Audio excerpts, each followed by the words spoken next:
Very kind. Hi everybody, thanks for coming to this session. I know there were other options there, so it's a real honour to have you all here. I think what you do is absolutely amazing. I'm in awe of your work, so well done everybody. I live in Manchester, which is the home of the suffragettes. And as a young woman growing up in the north of England, I never felt like I had experienced gender discrimination. I had a great education. I ended up going on to have some really great roles, worked at quite a high level.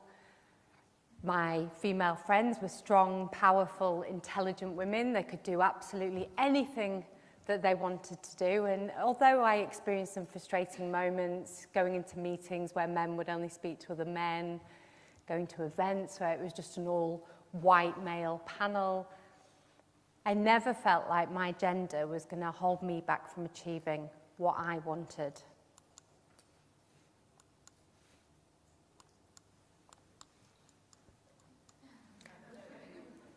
And then I got pregnant. And suddenly, it was as if the blindfold had been removed and everything came into focus. So what I want to talk to you about today is the motherhood penalty, pregnancy and maternity discrimination. These are issues that many of the patients that you're dealing with will be experiencing when you're not there. And unless you talk to them about it, you would have no idea that this is happening. But if they are experiencing discrimination, this will be having a really severe impact on their mental and physical health.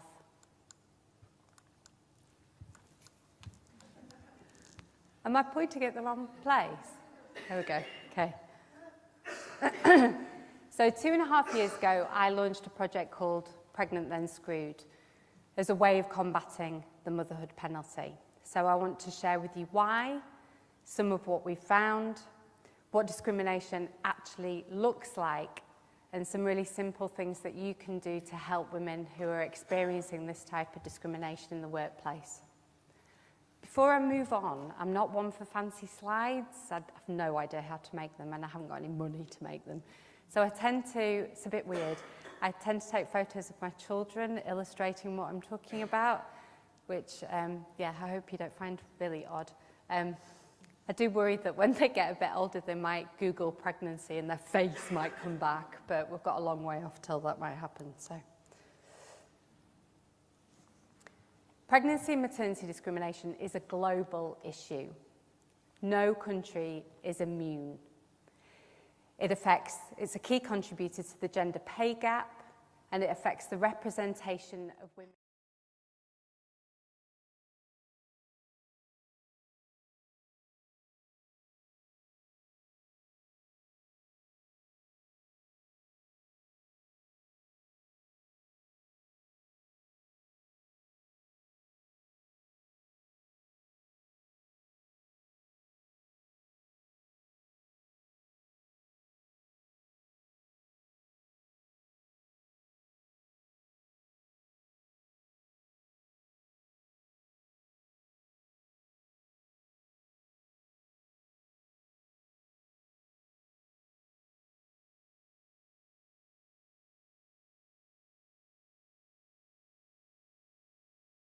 To them, and the next day they sacked me by voicemail. I was left heartbroken, terrified. I was 4 months pregnant, I had a mortgage to pay. My career was in tatters, my confidence was on the floor. The next week I discovered I was having a high-risk pregnancy. Whether the stress of that had brought on the high-risk pregnancy, who knows? I believe it did. But it meant that I couldn't do anything about it. It was taken out of my hands.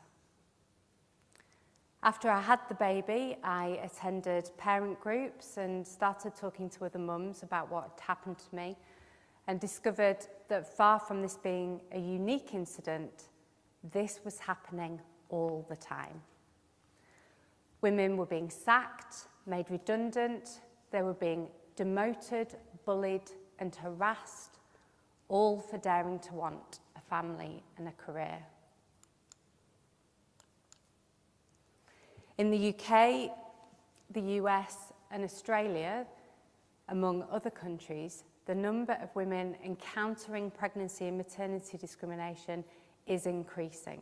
In fact, in the UK, the number of women who lose their jobs for getting pregnant has almost doubled in the last 10 years.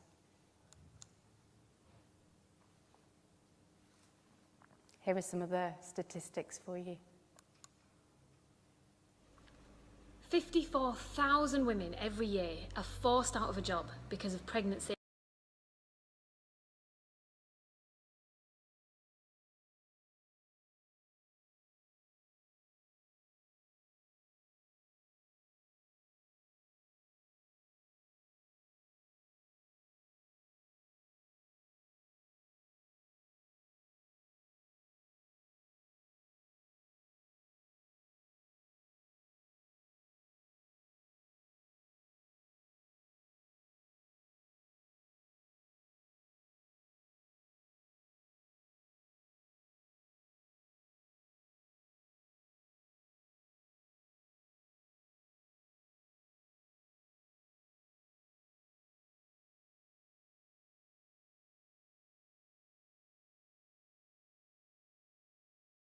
Again, 54,000 women a year lose their jobs due to pregnancy or maternity. So that means 1 in 9 of the women that you are seeing will lose their job because they're pregnant. 77% of working mums encounter negative or discriminatory treatment in the workplace. That's 3/4 of working mums. And yet less than 1% raise a tribunal claim and only 3% raise an internal grievance process. So you've got these massive statistics, all these women that are experiencing this discrimination, and yet this tiny, tiny percentage that are actually doing something about it. I believe the reason why they're not doing something about it is because they haven't got the confidence and the knowledge that they need at that point to do something about it, which is one of the reasons why I'm talking to you today, but we'll come on to that.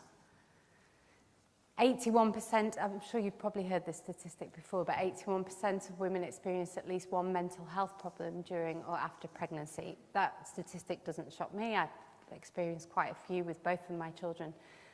But in this context, it's really important because you've already got a woman who is vulnerable, both mentally and physically, and then you add discrimination on top of it, and it can cause serious, serious problems to a woman's mental health long term. So I set up Pregnant Then Screwed as a way of documenting these experiences. If you go on the Pregnant Then Screwed website, there are over 800 stories on there from women who've experienced discrimination, telling their stories in their own words. And it was a way of shining a light on this problem, showing what was really happening from the women who were experiencing it. We then launched in the US, Spain, and recently we launched in Sweden, which is a country you would never think where this happens, but it does. I'm not clicking through, am I? Sorry. So I want to give you a taster of some of the stories that we have received to the site. This is Natalie. Natalie had worked for her organisation for 4 years. Things were going really well. Her boss had said to her that she deserved a promotion. He said she had to go for an interview, but it was just a formality. The job was in the bag. Before the interview, Natalie told her boss that she was pregnant. She went for the interview. She didn't get the job. When she asked her boss why, he said he had discussed things with his wife and they had decided that her priorities would change.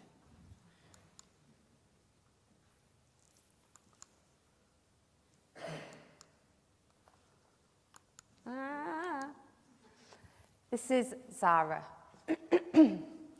When Zara informed her boss that she was pregnant, her boss demanded that she have an abortion. When she refused, her boss told her that this would ruin her career. This is Louise. Louise worked in the legal profession. She was doing really, really well. She'd worked in it for 4 years. She'd been promoted every year she'd been in it. All her personal development reviews were excellent. She was being given major clients.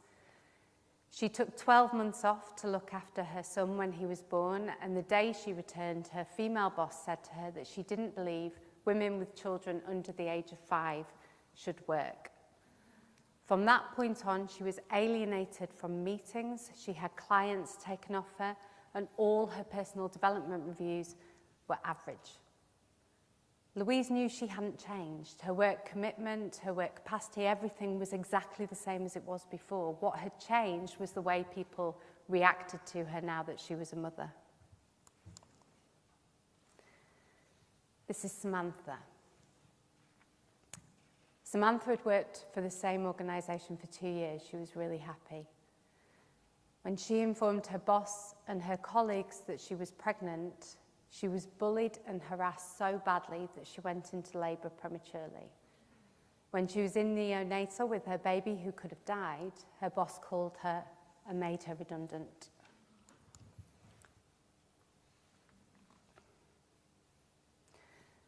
So why are women all over the world being punished for wanting a family and a career? Well, more women are working than ever before, obviously, some out of choice, others out of necessity. The problem seems to be deeply entrenched gender stereotypes. Stereotypes that tell us that from a point a woman gets pregnant, she is a mother. She's fulfilled her ultimate destiny. All her previous achievements are almost redundant. She's a homemaker, she's a mother, that's what's important. This same phenomenon doesn't happen for men. When men become fathers, they get pay rises and promotions. It's as if we're saying, you can do your job and you can procreate. How manly. Recent research in the UK backs this up. So some recent research by a university showed that women who take time out to care for children are seen as less competent and less committed when they return to work. Women who don't take time out to care for children are seen as not caring, so you can't win. An influential 2005 study compared identical resumes. They only differed by parental status. Mothers were rated as less competent, less committed, deserving of lower salaries, not deserving of promotions or management training. They were given a starting salary that was $11,000 below other types of employees. Men, on the other hand, benefited if they were fathers. So what is discrimination? What does it look like? There's a huge spectrum of discrimination.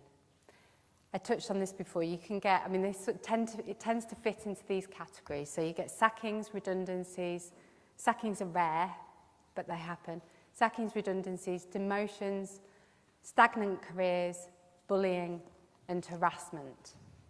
Discrimination is essentially behaviour by any employer that negatively affects your employment because you are pregnant or because you are a mother.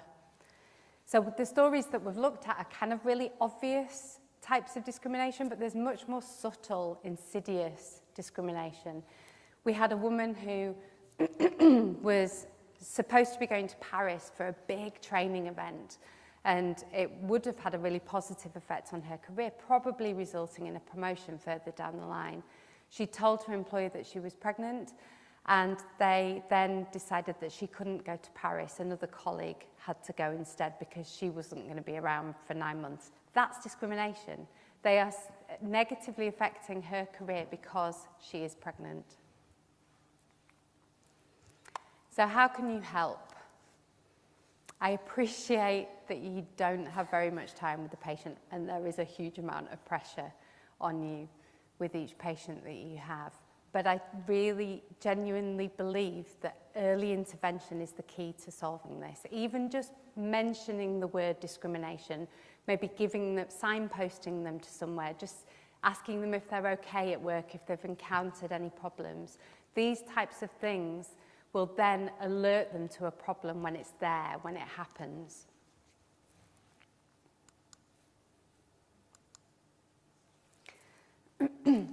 I've just listed out some of the legal rights. I'm not an employment lawyer, and I don't expect you to run through all of this with one of your patients, but I think it's important just to note some of these key laws that are going to be important for working pregnant women.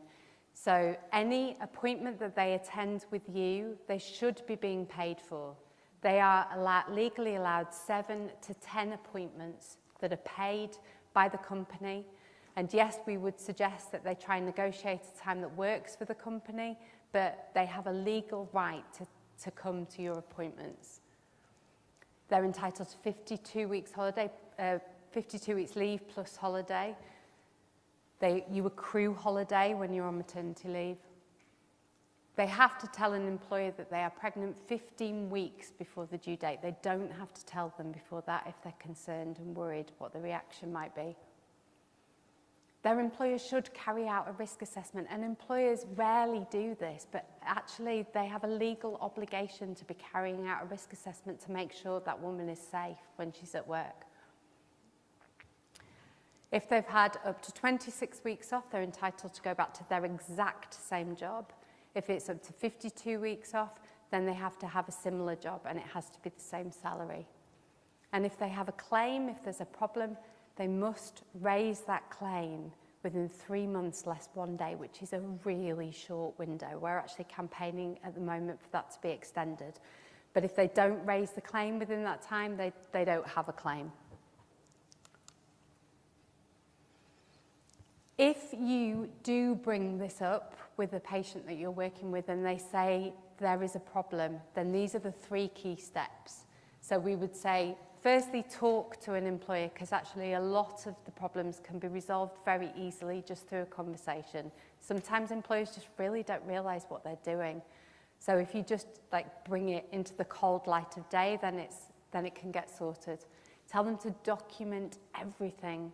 So we need to know dates, times, who it was. Try and get things sent by email rather than it just being a conversation. And finally, we have a legal advice line that's free. So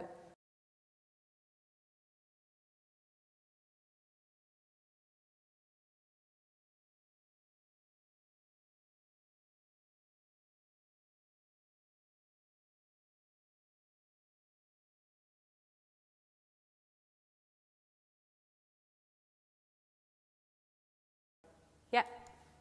Okay, so I just wanted to play this recording of somebody telling us. When I returned... Actually, we'll play the next one because it's more relevant for this. I was waiting for my 12-week scan to tell my employers that I was pregnant, but unfortunately at 10 weeks I had a complication, which meant I had to go into A&E. After being given the all clear by my doctors, I decided that I would tell my employers. I sat down with them both male. One was polite, the other didn't say anything. Over the following month, I was subject to horrendous bullying and harassment by the man who said nothing. It started out as small things, just general passive aggression, but then built up to him humiliating me in front of my team that I was supposed to manage, and my clients. He also slammed doors and threw work at me, and generally muttered things under his breath. After a month of this, I suffered a series of panic attacks and decided enough was enough. It was no longer just affecting me, but my baby. I asked to meet with my boss, who was polite, and I asked for a senior colleague to sit in the meeting also. I explained what had been going on and how I felt. My other boss, who was polite, he just turned it round on me and said I was making it up, and actually I had a series of faults. However, my senior colleagues backed up everything I said and supported me. I was then signed off by the GP for stress for 2 weeks.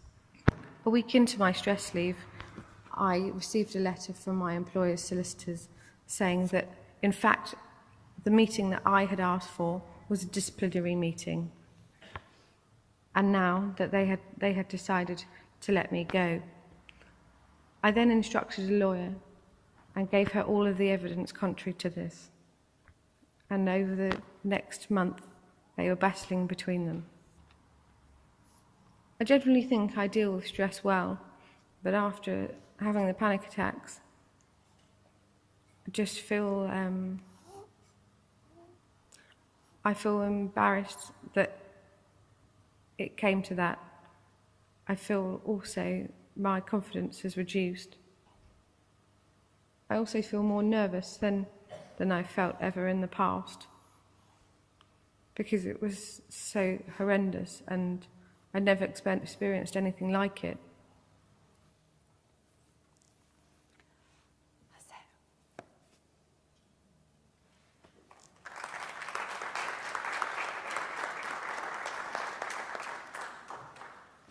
I think we've got 2 minutes for any questions, and we do have a roving mic roving around.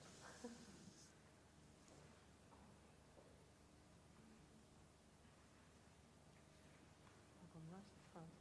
Well done. She's coming, she's coming. We'll get roller skates next time. Are we allowed to know what it was that you did originally, whenever you were treated so badly in terms of employment? What, are you allowed to know what I did, what my job was? I was working for a children's charity. Charities can be really bad for it. Charities and education.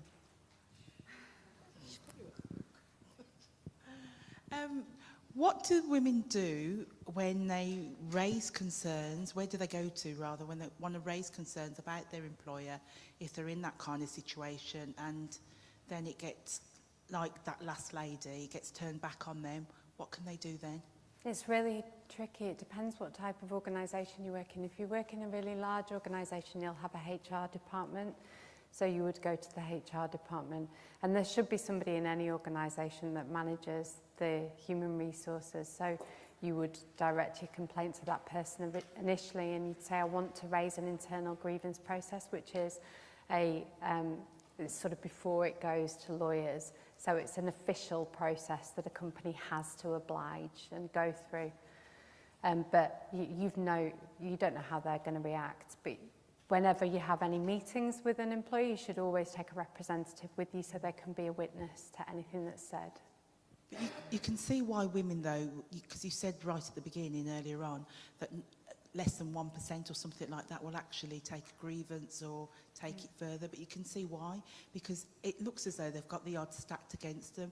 Because if they make a complaint, and then, you know, depending on whether it's a large organisation, small organisation, in fact, with some women, they probably think, well, it's not worth the stress. My health and my baby is more important. Absolutely. So you can see why they just don't bother go through with it. Because, I mean, at the end of the day, it looks as though everything's for the company rather than for the woman. Everything is stacked against you, it's true. And that's why those figures are so low. But if they, in a lot of cases, if they do raise it, it will get resolved relatively early on.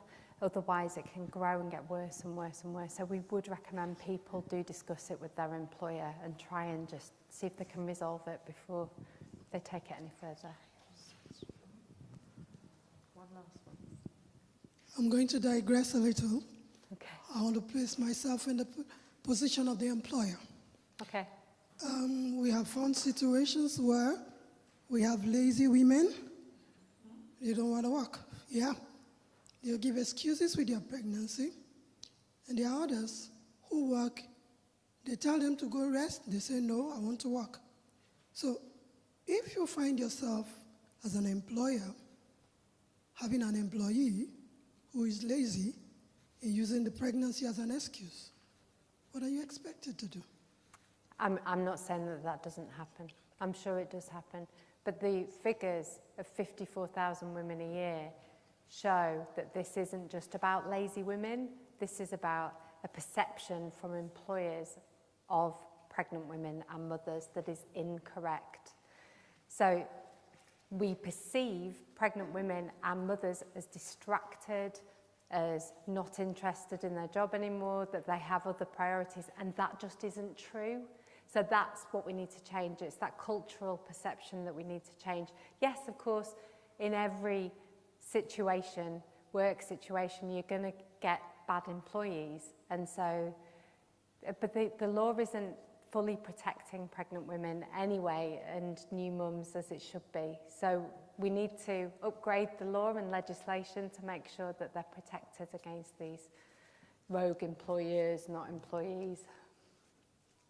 Okay, that's a good note to finish on. Thank you very much for You're welcome. that.